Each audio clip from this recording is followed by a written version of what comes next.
There is this book called Meditation for Fidgety Skeptics by Dan Harris. Dan Harris himself worked for media, and he was a news reporter. And if you listen to his voice in his audiobook, his nasally voice, you would right away not want to listen to it because it's annoying. And I'm kidding. It is annoying actually. No. This book though, Meditation for Fidgety Skeptics, is definitely a piece of work that provides a lot of insights to people who are trying to meditate, especially for people who think that meditation is for like only wooey people, like quote unquote saffron long clothes and bald headed monks kind of people. Or maybe there could be a lot of connotations or definitions attached to meditation where it seems like a very soft thing to do, an isolated thing to do, or something too outlandish for some people. So this book provides a welcome, an invitation for people who are curious about meditation and want to find out what it really is, and it teaches basic foundation and introduces some kind of principle for people who are trying to do this and people who are genuinely interested in self-discovery. So check this book out. Now, I really found something interesting in this book. But before I talk about that, I want to share something here that I started doing this whole meditation thing 4 years ago, and there is definitely less reaction. It's there, but it's less.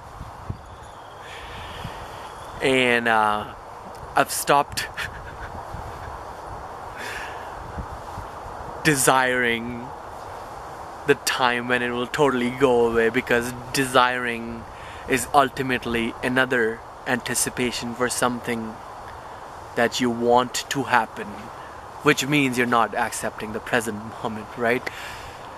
So the reaction is less, the life feels more light now. I can see myself as a personality that I am, and also the awareness behind that personality.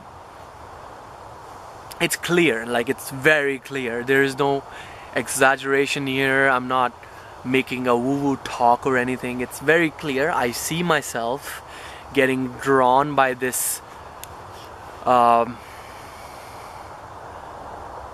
person that I am, that I think I am, with his agendas, with his action steps, with his goals, with his future, with his past. And I see that person,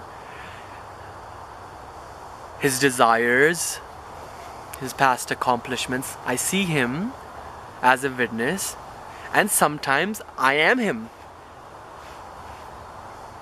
And sometimes I am annoyed or frustrated or in some kind of an emotional dip as that person. I see that happening. The greatest accomplishment that I have got through meditation is being able to see that so far. And it's quite satisfying. At least I get to choose not to be reactive sometimes and respond right away. It has definitely improved the quality of my life, and I definitely see changes happening within and around me. It's clear. It's crystal clear.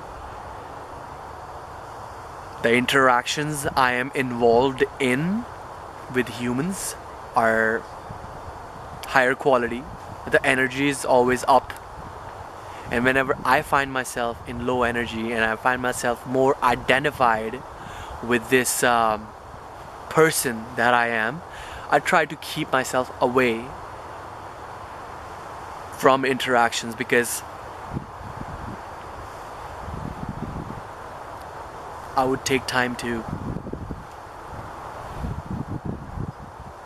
be the witness again, and then I would walk into environments where I can interact again. But sometimes life is spontaneous too, and you happen to be in an environment where you have to socialize, or you want to socialize and you want to interact.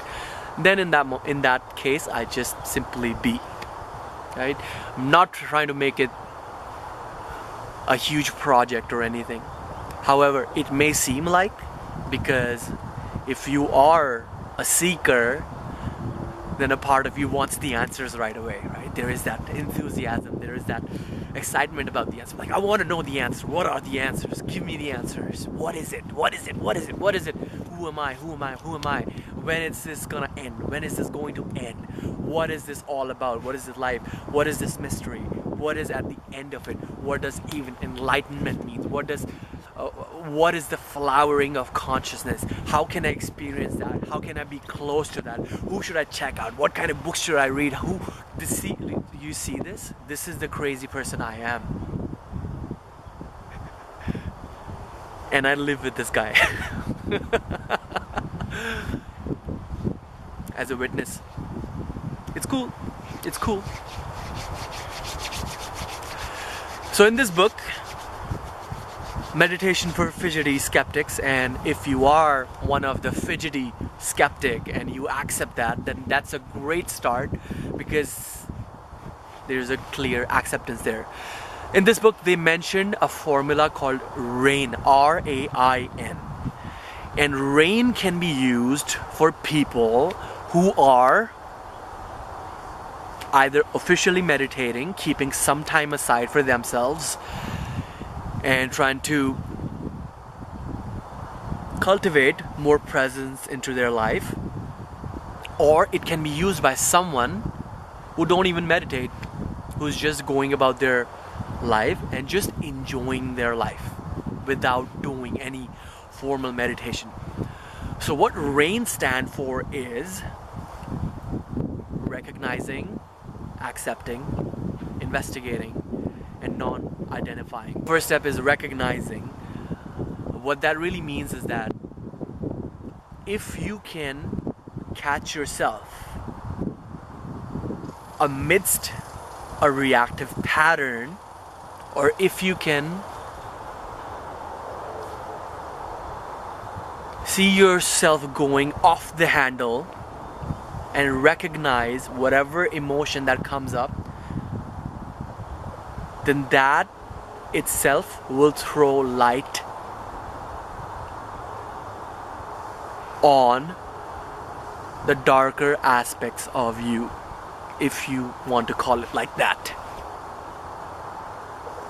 So recognizing whenever there is a surge of emotion happening and you're thinking, oh no, it's not me, it's because of them, or maybe they did something, or this event happened, or a circumstance happened, and I was fine, I am fine, I'm very happy and everything, but this happened and that's why I am feeling angry about this, or frustrated about it, or bored because of it.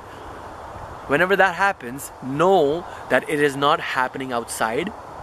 It is your interpretation of what's happening in quote-unquote outside. Because always it is happening right here, right now, and you're capturing it from this point of view. This is your vantage point of capturing it. If you could recognize the emotion, stop, just see that it is there. That's it. Observing. And next one is A, acceptance. Once you recognize your thought pattern, once you have recognized that this is the emotion that is coming up, or this is the feeling that is coming up, you simply accept it. You simply just let it be. You don't try to change it in that moment. Just if you can be and fully be at peace with that feeling, however that feeling is. Could be any of them. There's a huge scale going from like guilt, regret, boredom.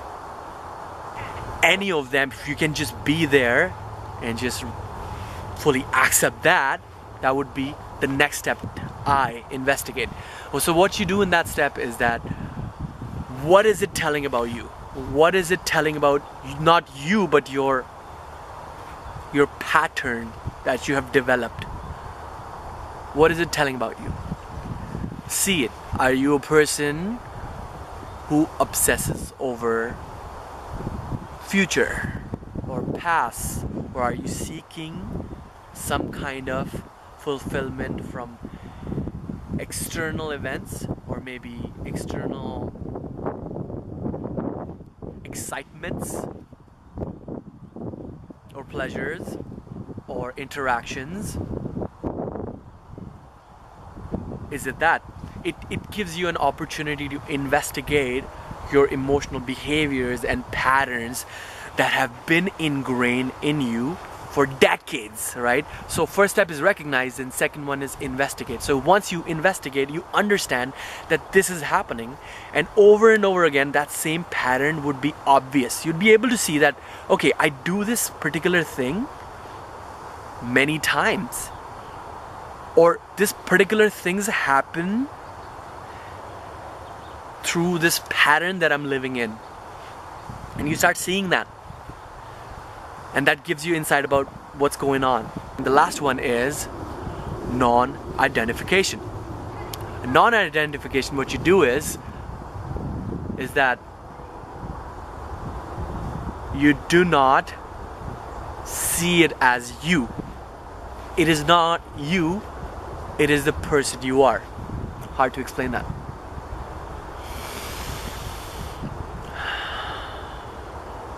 We do not identify with it. We want to stand away from it. It is not you. It is something that is happening to you.